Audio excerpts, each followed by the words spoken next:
हम पढ़ रहे हैं how to read faces, Mary Olmsted Stanton, volume first, theoretical part है। डॉक्टर अमितपाल भाई, जी चैप्टर 5 चल रहा है और 5th चैप्टर में हमारा मेन टॉपिक चल रहा है faculties derived from the brain system.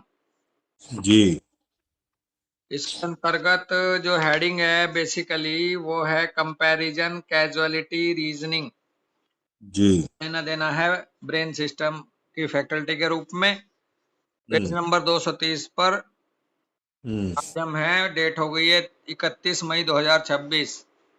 Hmm Mary ओमस्टेड कह रही है 230 पेज नंबर पे कि mister George Henry Luce remark remark hmm that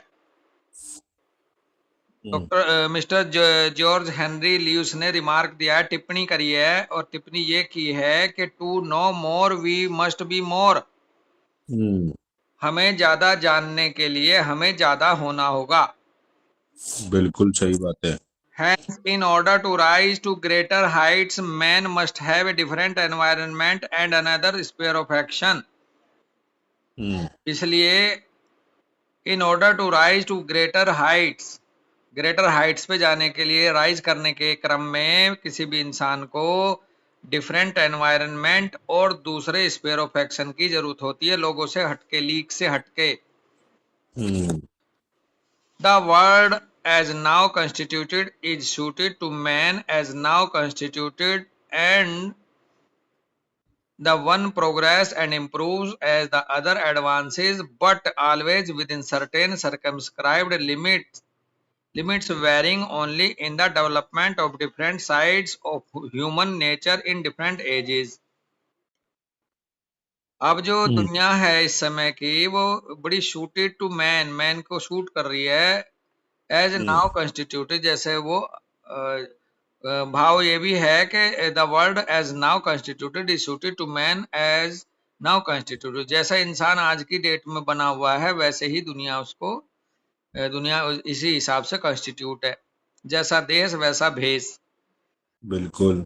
and the one progress and improve as the other advances. और हम्म कोई भी व्यक्ति प्रोग्रेस कर सकता है, इंप्रूव कर सकता है जब दूसरे एडवांस होंगे, but always within certain circumscribed limit varying only in the development of different sides of human nature in different ages. हम्म भिन्न भिन्न साइड्स की बात कर रहे हैं कि भिन्न भिन्न युगों में अलग अलग तरह का ह्यूमन नेचर का जो है वो डेवलपमेंट हुआ है। Thus, hmm the classic age brought the artistic faculties of mankind to a highest degree of perfection possible to man.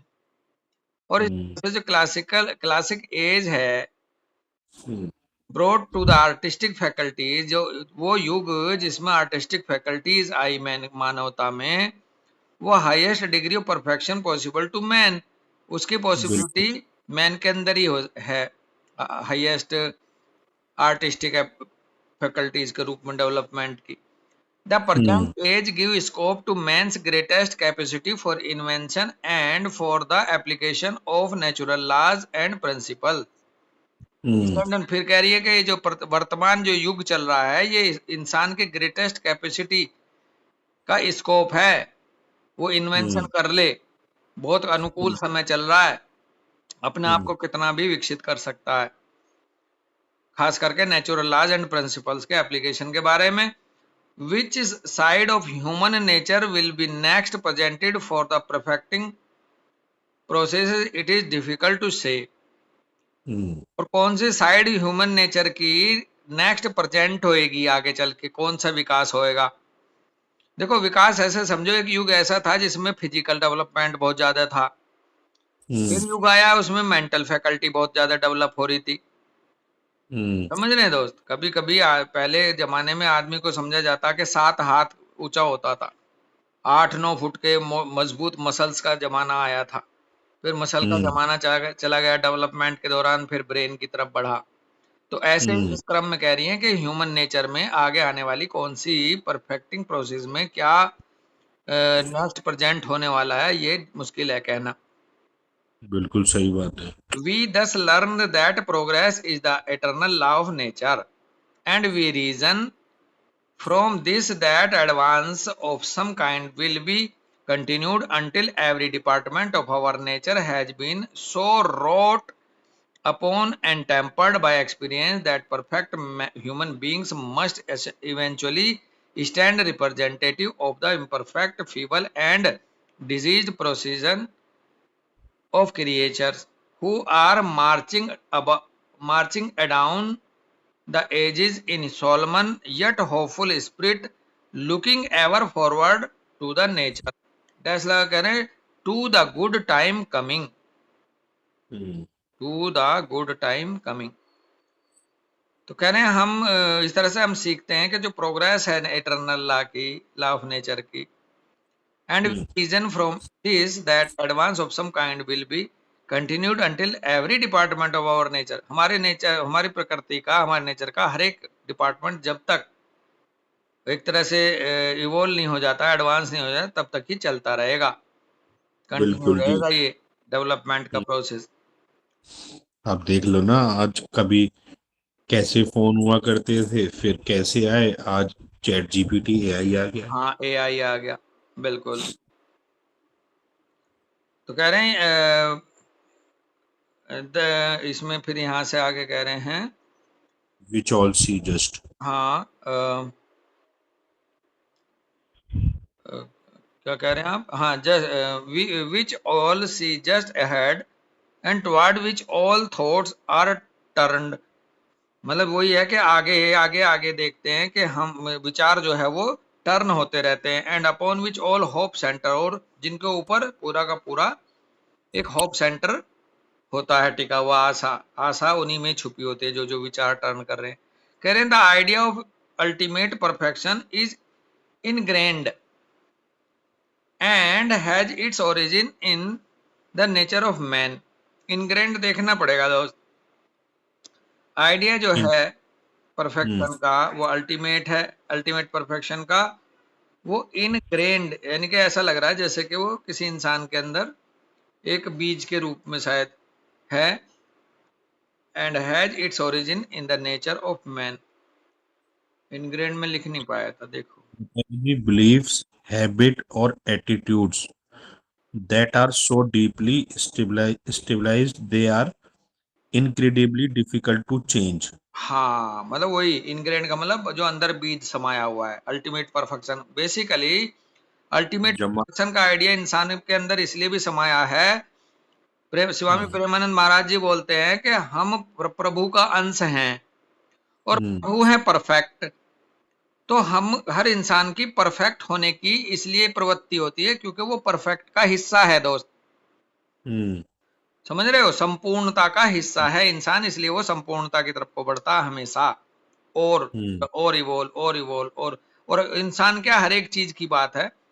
Ultimate perfection का हिस्सा होने के नाते वो आखिर में अल्टीमेट परफेक्शन की तरफ ही सबकी वो है यात्रा।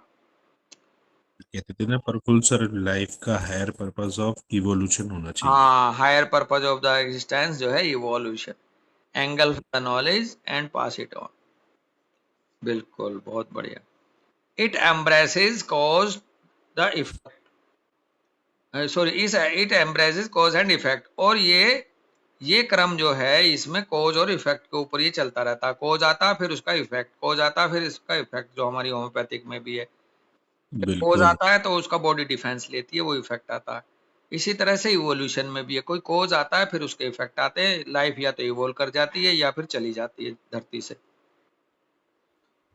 Man is capable of advancing in reason and morality, and this tendency to improbability, being an ordinance of nature, is is intuitional in man, and those who are not sufficiently developed in reason to take the broad view of the world, past and present, and to classify and summarize the progress which is apparent to be to the thoughtful and observant, feel rather think that perfection, dash लगा कह रहे हैं human perfection, फिर dash लगाया कह रहे हैं is the ultimate destiny of the human race, जो अभी आप बात कर रहे थे ना, अल्टीमेट हम्म डेस्टिनी जो ह्यूमन रेस है उसकी वही है कि वो अपने आप को परफेक्ट करे, डेवलप करे सफिशिएंटली और अपने थॉटफुल और ऑब्जर्वेंट अपीयरेंस के साथ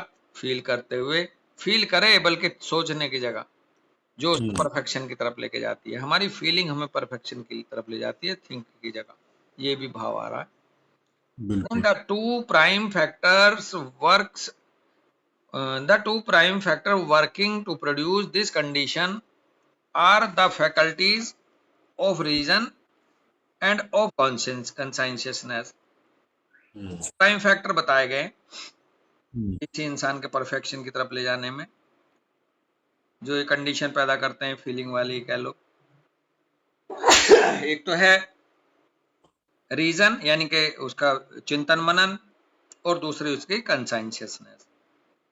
The two latest acquired features of the human physiognomy are a perfected chin and nose, and these two features represent the local sign for two powerful traits without which man would be only an ingenious and amusing animal, quite limited in his scope, even as a human being and doomed to die out, as do all races and individuals who are not based on truth, conscientiousness and morality.